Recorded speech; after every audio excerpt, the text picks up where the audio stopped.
Com a graça de Deus, nos reencontramos nessa belíssima manhã de segunda-feira, hoje 18 de julho, celebra-se hoje o Dia do Comerciante. Dentro de instantes, pastor Antônio Júnior estará trazendo mais uma reflexão da Palavra de Deus e sala de prosa, afetividade da família. Sem perda de tempo, quero deixá-los com sala de prosa. Como você viu, gente boa, ó, a Bíblia já está aberta.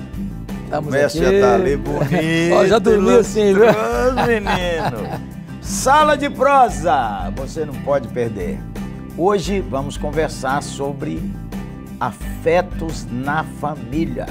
Vai embora não, beleza?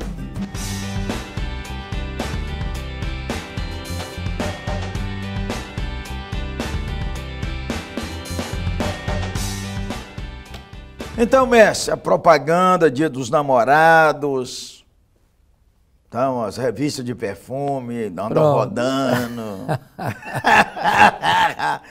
Se o cara não der nada, menino, o pau vai quebrar. Mas, mestre, isso é mais comercial ou isso devia ter na família, esse cuidado, essa doçura, esse afeto, esse amor?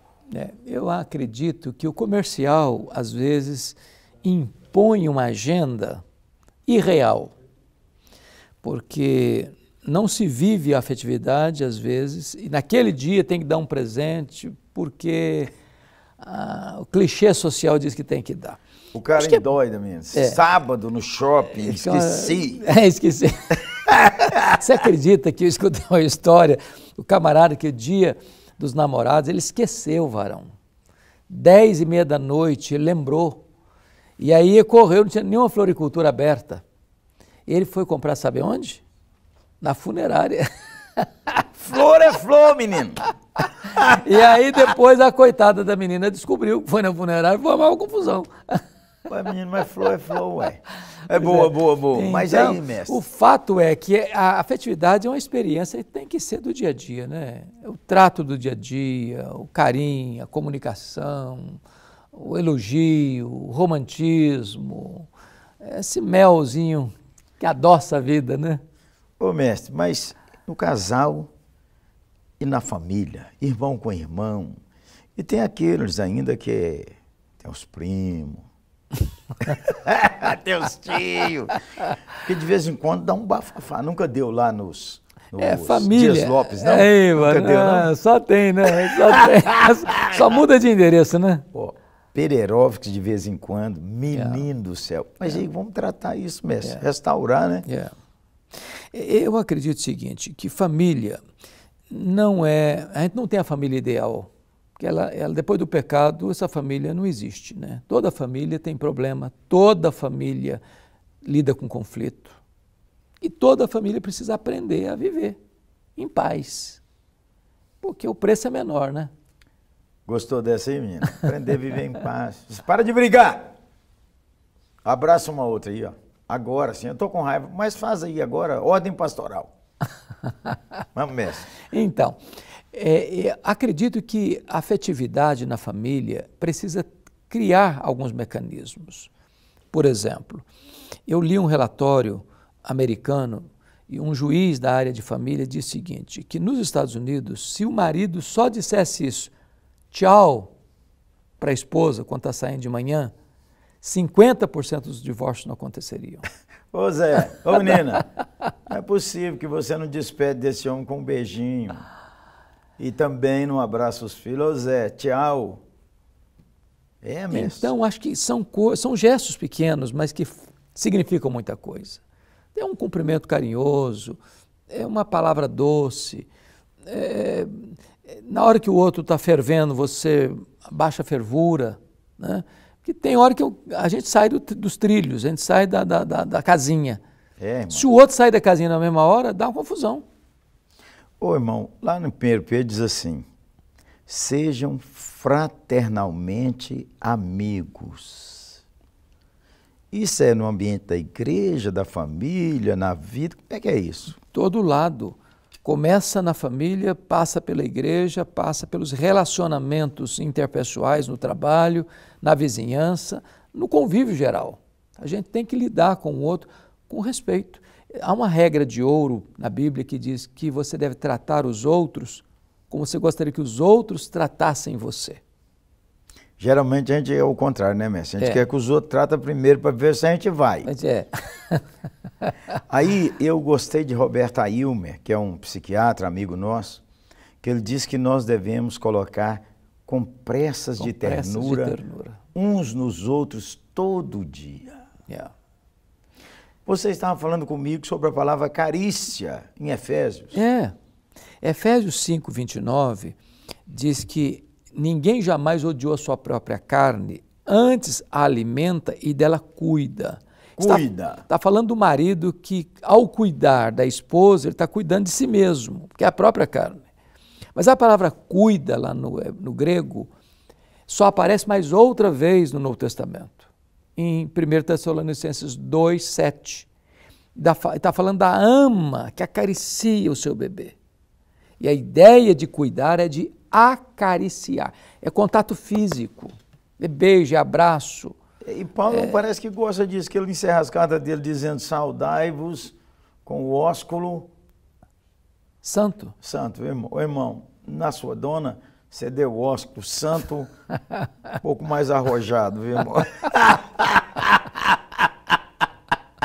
Pois é, ué. Mas olha, às vezes os pais, se a gente não cuidar, a gente vai deitar sem abraçar os filhos, sem abraçar uns aos outros, sem orar uns pelos outros. Tudo isso é ternura, gente. Isso precisa ser resgatado, restaurado. E é uma coisa, pastor, por exemplo, lá em Provérbios diz que a palavra dura suscita ira, mas a resposta branda desvia o furor. Veja bem que quando você tem uma palavra dura, o que se espera?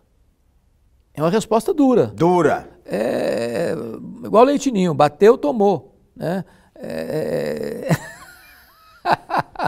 Então, a resposta branda diante de uma palavra dura é que o camarada não entrou no jogo da violência verbal. Ele recebeu o impacto e não devolveu com a mesma violência. Eu acho que esse é o grande segredo do convívio familiar em harmonia. Ô, gente boa, é a semana chamada dos namorados. Então, vou pedir ao mestre, nós vamos dar umas 6 pílulas para você aí de afetividade. Ele dá 3, eu dou 3. Dá uma, mestre. Seja mais amável no trato, nas palavras. Gente boa, surpreenda com alguma coisa que põe brilho nos olhos da sua esposa, do seu marido, dos seus filhos e até daqueles parentes. Segunda, mestre. Não concentre nos chamados defeitos, mas acentue as virtudes. Deixa essa ira que está aí tão guardada que você diz: já confessei, já perdoei, já está perdoado. Não falamos nisso. Não está resolvido, só de você falar assim. Arruma um tempinho para vocês conversarem civilizadamente, beleza? Deixa o passado no passado. Você não é um arqueólogo, fica cavucando o passado. Casais arqueólogos, estamos chamando você para abandonar essa profissão. Exatamente. Todo dia é dia novo, dia de recomeçar. Ô mestre, e quando os filhos não quiserem conversar com você, nunca deixe de dizer que você os ama. Nunca deixe de dizer: eu amo você. Há uma frase hoje muito conhecida no Brasil, né? Faça com moderação, beba com moderação, dirija com moderação, mas não precisa ter moderação no amor. Não tenha moderação no carinho, nos afetos com sua família, com seus irmãos. Ei, começa agora aí, ó, a família está aí, reúne essa família aí para receber esse momento de oração. E se você estiver sozinho, ponha um compromisso no coração que o primeiro da sua família que você encontrar, você vai abraçar com os 2 braços. Beleza? Então vamos orar. Vamos. Ore, mestre. Eu oro. Mas antes de orar, é muito importante aquilo que você falou e eu queria enfatizar. A gente sempre está esperando que o outro tome a iniciativa para a gente responder. Se for bom, eu vou corresponder. Tome a iniciativa. Porque às vezes o outro está esperando que você faça, você está esperando que ele faça, e os dois com fome e o prato de comida na mesa. Isso aí. Então, tome a iniciativa. Deus amado, eu te peço que tu ajudes a cada um de nós aqui a sermos mais amáveis no trato, no convívio, dentro da nossa casa, na igreja, no trabalho, enfim, nos nossos relacionamentos. Oramos assim em nome de Jesus. Amém. Amém. Amém. Ô, gente boa, Sala de Prosa. Lembrando a você que há poder no Espírito Santo para te dar graça para realizar esse novo tempo. Esse é um oferecimento De luz para o caminho. Uma agência missionária a serviço do reino de Deus. Abraço, gente.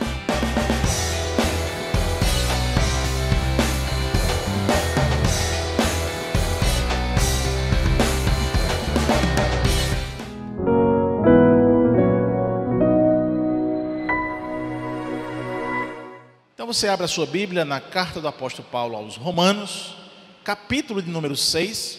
Nós vamos dar continuidade à exposição do texto. O pastor Bosco terminou o capítulo 5, nós vamos iniciar então o capítulo 6, verso 1 até o verso de número 7, que diz assim: Que diremos, pois? Permaneceremos no pecado para que seja a graça mais abundante? De modo nenhum. Como viveremos ainda no pecado, nós os que para ele morremos? Ou porventura ignorais que todos nós que fomos batizados em Cristo Jesus, fomos batizados na sua morte? Fomos, pois, sepultados com ele na morte pelo batismo, para que, como Cristo foi ressuscitado dentre os mortos pela glória do Pai, assim também andemos nós em novidade de vida. Porque se fomos unidos com ele na semelhança de sua morte, certamente o seremos também na semelhança da sua ressurreição. Sabendo isto, que foi crucificado com ele o nosso velho homem, para que o corpo do pecado seja destruído, e não sirvamos o pecado como escravo. Portanto, quem morreu está justificado do pecado. Esse texto, então, nos traz um tema em que eu reduzi ao máximo, digamos assim, eu simplifiquei ao máximo. Livres. Nós somos livres. Amém? Só que existe uma conotação de livres, ao qual Paulo vai falar aqui, baseado no ensino de Cristo. Que liberdade é essa? E é interessante, irmãos, porque não que nós viéssemos a programar a cair esse texto justamente um dia como hoje, um dia em que o mundo se volta, às vezes nem sabe para que está se voltando, mas hoje é um dia em que o paganismo, não é, está em voga, porque estão a se comemorar a véspera do chamado Dia de São João. Uma das perguntas que a gente poderia fazer é que João, ao qual eles estão então comemorando, entre aspas, é o João Batista. Mas se nós perguntássemos a João Batista se ele comemoraria o seu dia, ou se ele deixaria que houvesse um dia para a comemoração dele, haja vista que João Batista foi aquele que disse que eu diminua e que ele cresça, talvez a primeira coisa que João não aceitaria é que houvesse um dia de comemoração a ele. Muito menos uma comemoração como se tem aqui em Campina Grande, chamado o maior São João do mundo. Que pasmem para nós, infelizmente, alguns irmãos, talvez desavisados, ou talvez enfraquecidos espiritualmente, se passam a adentrar aqueles portões e a vibrar com aquilo que está acontecendo ali. Bom, irmãos, olhando para o texto e ao contexto do que nós vamos então entender hoje, nós aprendemos e já somos bem informados que Paulo, ao escrever a carta aos Romanos, ele deixa claro que todos pecaram. Isso desde Adão. Pois quando Adão pecou, o representante federal da humanidade, o pecado então entrou no mundo. E mesmo que os descendentes de Adão não haverem pecado, a ideia que Paulo está escrevendo, mesmo que os descendentes de Adão não pecaram da mesma forma que Adão pecou, porque Adão desobedeceu e comeu do fruto, e os seus descendentes não fizeram a mesma coisa, porque o próprio Adão, junto com Eva, foram expulsos do paraíso, não tinha como eles pecar da mesma forma. Mas Paulo está dizendo que, pela representatividade de Adão, toda a humanidade, então, ela cai. Alguns judeus, eles pensavam que se a lei, e de fato a lei é um instrumento que nos condena, eles estavam pensando o seguinte: então, sem a lei, não poderíamos saber que estávamos errados. Então havia uma ideia entre os judeus de que aquelas pessoas que, de Adão até Moisés, eles não tinham pecado, porque a lei só foi dada a partir de Moisés. Então a humanidade antes de Moisés não poderia ser culpada. E aí o apóstolo Paulo ele vai explicar para aqueles judeus que estavam questionando isso, que sim. E o que caracteriza que aquela humanidade eles tinham caído também, é que eles morriam conforme Adão morreu, e conforme eles que têm a lei morrem. O que a lei veio fazer é apenas ressaltar aquilo que a humanidade já sofria. A lei então veio apurar, delimitar, explicar de forma mais enfática qual era a situação da humanidade. Mas ela já estava nessa condição de pecado, ela já estava condenada, e a prova disso é que eles morreram. Eles morreram fisicamente e morreram espiritualmente.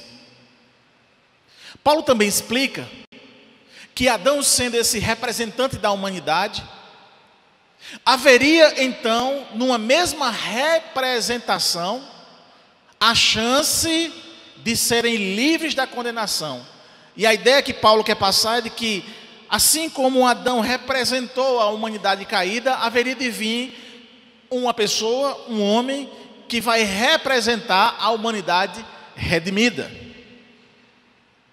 Só que Paulo, e para ele, havia uma grande diferença entre o pecado de Adão, que levou à condenação, e a dádiva de Deus. Havia uma enorme diferença. E Paulo também vai explicar aos romanos isso. É a ideia que se ensina, e que o pecado de Adão trouxe a morte para muitos, mas algo que é maior do que o pecado e a morte, a dádiva de Deus, veio sobre muitos por meio exclusivamente de Cristo. Então Paulo ele ensina mais um ponto interessante, que é um ponto que o próprio Cristo ensinou, quando ele disse que ninguém vai ao Pai a não ser por Ele. Ele é o caminho, Ele é a verdade, Ele é a vida. Então Paulo também traz essa exclusividade de Cristo. Sim, Cristo é exclusivo. E essa exclusividade, Paulo está dizendo então que só em Cristo você pode encontrar a salvação ou o livramento da condenação. Não há outro caminho, não há outra religião, não há outro nome. É a ideia também de Atos dos Apóstolos, Não foi dado a nenhum outro o nome a qual importa no que sejamos salvos.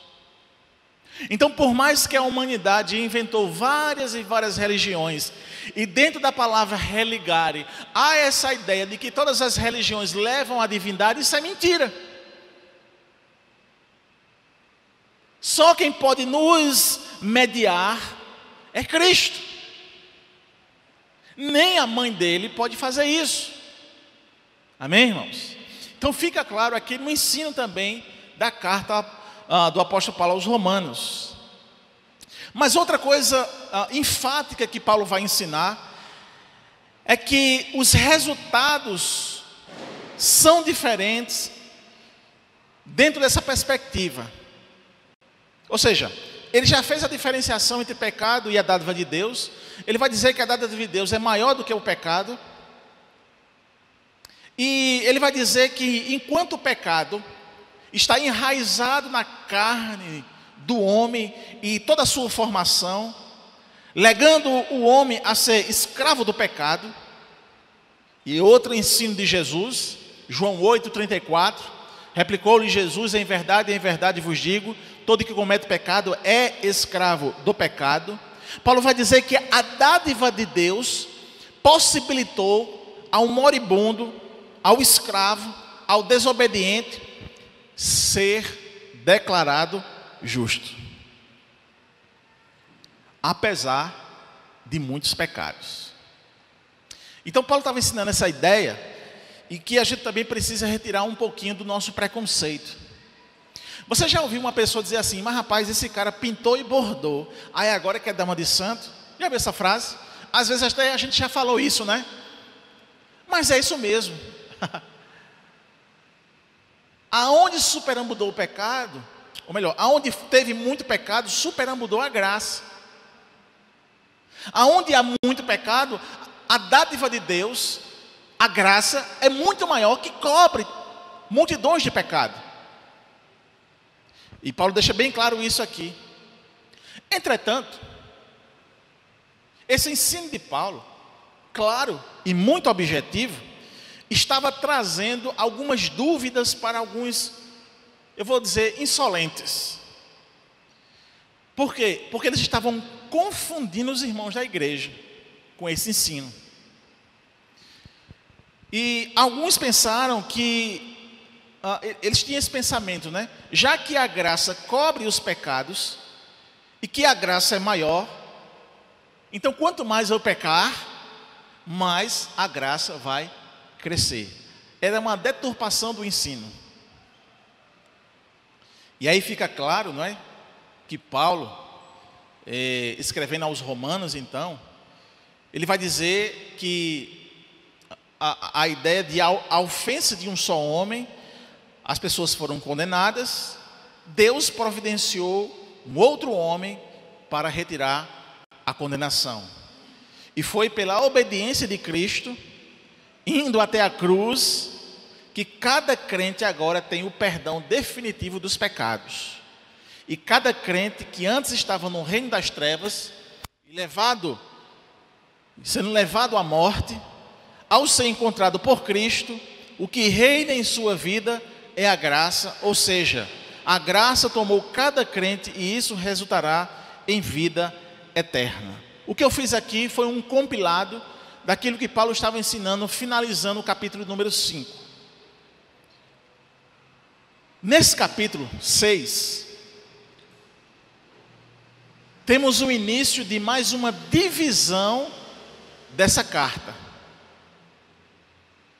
A primeira divisão, Paulo tratou sobre a perdição da humanidade, capítulo 1.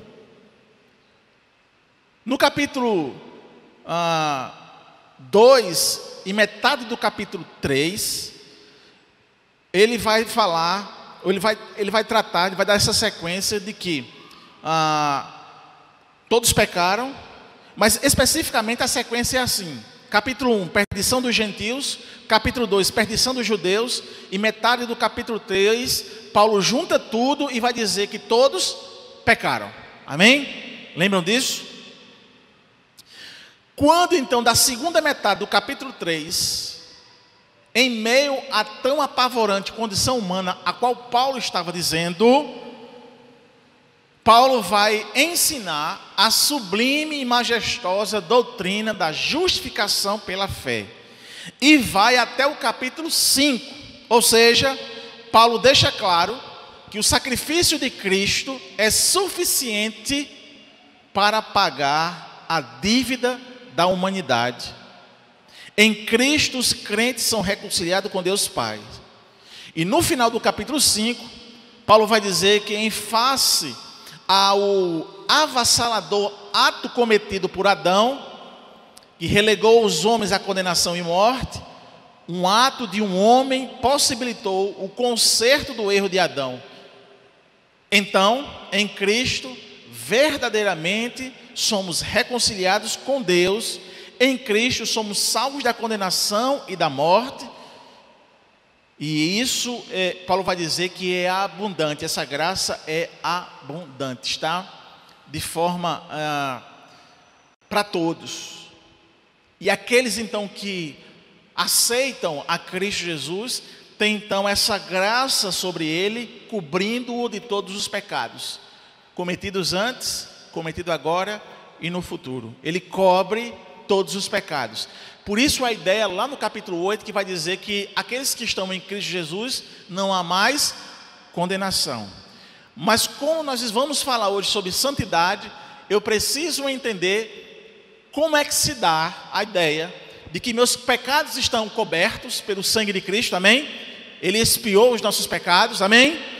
Mas como se dá esse sangue aspergido e ainda essa, digamos assim, essa vontade que nós sentimos face à tentação de querer render-se ao pecado? Eu estou livre ou eu ainda estou preso? Então Paulo vai trabalhar mais ou menos essa ideia aqui, e pensamos então nesta noite deixar claro para nós, para que a gente possa entender. Uma coisa que você então deve retirar do seu coração: não existe a ideia de que domesticar o pecado. Tem crente que domestica o pecado. Porque eu não consigo me livrar daquele pecado, e você fica domesticando ele. E tem um outro lado também que pensa que vai ser santo, não é? E que não existe nenhum erro sobre ele. Então, tanto um lado como o outro está errado. E aí precisamos entender aqui no ensino de Paulo como se dá isso. E diante disso, então, Paulo ensinou e revela, né, nessa carta, e que existia então uma doutrina bem perigosa no seio da igreja. Essa doutrina perigosa, como eu disse a vocês aqui, eram os que interpretavam que onde havia o pecado, a graça superabundou. Então, quanto mais pecar, mais seria agraciado com o perdão. E isso trouxe uma grande onda de libertinagem, e a igreja então, ela começou a perder a sua maior identidade. E aí eu quero colocar aqui como uma maior identidade, porque a identidade da igreja de Cristo é a santidade. Amém?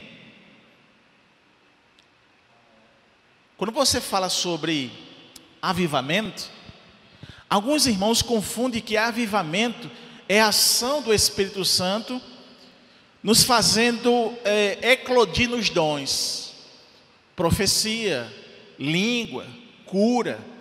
E então entende-se que o avivamento se dá exclusivamente pela ação dos dons miraculosos na igreja.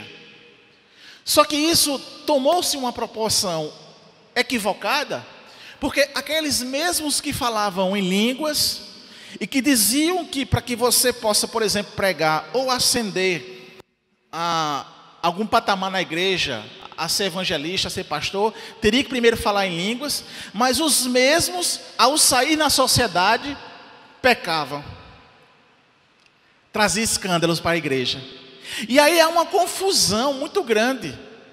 Como é que a pessoa é usada poderosamente, mas ao sair do seio da igreja, ele é uma vergonha, porque ele comete pecados, há muitos até abomináveis à própria sociedade. Então há uma deturpação. E quando você vai ler alguns avivamentos que já aconteceram, havia sim a ação sobrenatural do Espírito Santo, sem sombra de dúvida. Há registro disso. Há registro de pessoas que levitavam, venciam a inércia, a gravidade. Havia relatos, e há relatos de pessoas que começavam então a falar em línguas e não tinha quem controlasse. Há relatos de pessoas que recebiam choques da pessoa que estava ali sendo tomada pelo Espírito Santo. Há relatos inúmeros de curas, de paralíticos andando, de câncer sendo extirpado do corpo da pessoa. Mas o avivamento, irmãos, entendo que embora há a manifestação poderosa do Espírito, mas ele começa, em primeiro lugar, por uma volta ao Senhor, pelas Escrituras. Como eu vou ter uma ação espiritual poderosa sem eu conhecer esse Deus que está agindo poderosamente? E quando você volta para as Escrituras, a primeira coisa então que você vai entender é que Deus é santo. E que se você quer ser filho dele, você precisa ser santo. E essa sua santidade, ela vai irradiar na sociedade. Então, alguns historiadores vão dizer que o avivamento, ele começa em primeiro lugar dentro da igreja, a volta às Escrituras, trazendo um senso de pecado muito forte no homem, na mulher, no crente. E isso vai refletir na sociedade com os números de violência diminuindo. Diminui a corrupção, diminui o roubo, diminui o homicídio, diminui a briga de marido e mulher, diminui o litígio.